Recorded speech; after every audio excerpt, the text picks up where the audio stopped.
चाकू राखे साइयां मार सके ना कोई। ये कहावत उस समय सच साबित हो गई जब अहमदाबाद में हुए डरावने प्लेन क्रैश में 40 साल के भारतीय ब्रिटिश नागरिक विश्वास रमेश कुमार जिंदा बचकर निकले। अहमदाबाद में हुए भयानक विमान हादसे में 40 वर्षीय भारतीय ब्रिटिश नागरिक विश्वास रमेश कुमार की अनोखी किस्मत रंग लाई। एयर इंडिया की फ्लाइट AI 171 जो अहमदाबाद से लंदन के लिए उड़ान भर रही थी, टेक ऑफ के महज 35 सेकंड बाद दुर्घटनाग्रस्त हो गई। इसके बाद एयर इंडिया ने पुष्टि की कि इस दुर्घटना में सवार लगभग 241 लोगों ने अपनी जान गंवाई। बता दें कि कुल 242 यात्रियों और क्रू मेंबर्स के बीच विश्वास कुमार अकेले थे जो इस त्रासदी से बचकर बाहर निकलने में सफल रहे। इस भयंकर हादसे में विश्वास कुमार का बचना एक बड़ा चमत्कार है। इसके बाद एयर इंडिया ने पुष्टि की कि इस दुर्घटना में सवार लगभग 241 लोगों ने अपनी जान गंवाई। बता दें कि कुल 242 यात्रियों में से क्रू मेंबर्स के बीच विश्वास कुमार अकेले थे जो इस त्रासदी से बचकर बाहर निकलने में सफल रहे।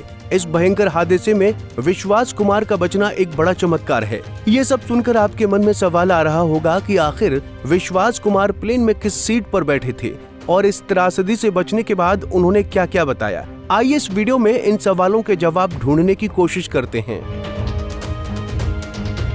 दरअसल एयर इंडिया की लंदन के लिए उड़ान भरने वाली फ्लाइट में कुल 242 लोग सवार थे, जिनमें से 241 यात्रियों की दुखद मौत हो गई।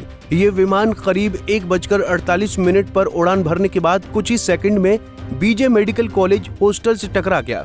हादसे के कुछ घंटे बाद सोशल मीडिया पर एक वीडियो तेजी से फैल गया जिसमें खून से सना विश्वास कुमार को एम्बुलेंस की ओर बढ़ते हुए देखा जा सकता है। विश्वास रमेश कुमार प्लेन क्रैश में बचने वाले इकलौते इंसान हैं। हादसे के बाद रमेश ने बताया कि ये सब मेरी आंखों के सामने हुआ, पर अभी यकीन करना मुश्किल है कि मैं उस हादसे से कैसे बच निकला। उस दौरान क्या हुआ ये समझने का मौका ही नहीं मिला। कुछ पल के लिए तो लगा कि मेरी भी जान अब नहीं बचेगी। जब होश आया तो सबसे पहले यही लगा कि मैं जिंदा हूँ। उसी पल एक उम्मीद जगी कि शायद बाहर निकलने का रास्ता मिल सकता है और सौभाग्य से मैं निकल भी गया। आगे रमेश ने फ्लाइट को लेकर कहा कि जैसे ही फ्लाइट ने उड़ान भरी, मुश्किल से 5 से 10 सेकंड ही बीते होंगे कि कुछ गड़बड़ महसूस हुई। फिर ऐसा लगा कि जैसे प्लेन की अचानक रफ्तार धीमी सी हो गई। तभी अचानक से हरी और सफेद लाइट जल उठी। कुछ ही पल बाद जैसे ही विमान की स्पीड बढ़ी, तभी एक जोर का झटका लगा और तेज धमाके के साथ फ्लाइट नीचे आ गिरी।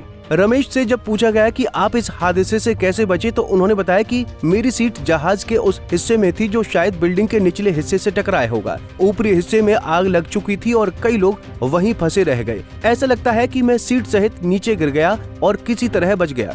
दरवाजा टूट चुका था और मुझे सामने कुछ खुली जगह नजर आई, तो वहीं से निकलने की कोशिश की। दूसरी तरफ दीवार थी, शायद उस दिशा से कोई बाहर नहीं निकल पाया। मेरी आंखों के सामने ही 2 एयर होस्टेस, एक बुजुर्ग जोड़ा और बाकी सब कुछ जल रहा था। वो मंजर मैं कभी नहीं भूल सकता। इस दर्दनाक हादसे की सूचना मिलते ही प्रधानमंत्री मोदी, गृह मंत्री अमित शाह और नागरिक उड्डयन मंत्री राम मोहन नायडू भी हादसे वाली जगह पहुंचे। पीएम मोदी और गृह मंत्री अमित शाह ने विश्वास रमेश कुमार से बातचीत भी की। बता दें कि इस हादसे के दौरान गुजरात के पूर्व मुख्यमंत्री विजय रूपाणी भी विमान में सवार थे। जानकारी के मुताबिक वो इस विमान हादसे में अपनी जान गंवा चुके हैं। यह हादसा किस कारण हुआ, इसका पता लगाने के लिए हाई लेवल जांच शुरू कर दी गई है। बहरहाल विमान का ब्लैक बॉक्स मिल गया है जिसकी जांच की जा रही है। ऐसे में अब पूरे देश की निगाहें अहमदाबाद हादसे पर टिकी हुई हैं। सभी को जांच रिपोर्ट का बेसब्री से इंतजार है। इस हादसे को लेकर सभी के मन में सवाल है कि 250 से ज्यादा हुई मौतों का आखिर जिम्मेदार कौन है। फिलहाल इस मामले की जांच की जा रही है। ऐसे में आगे जांच में क्या जानकारी सामने आती है ये तो समय के साथ साफ होगा। Bureau report, Punjab Kesari TV. तो जुड़े रहने के लिए हमारे YouTube चैनल को सब्सक्राइब करें और नई वीडियो की नोटिफिकेशन के लिए बेल आइकॉन को दबाएं।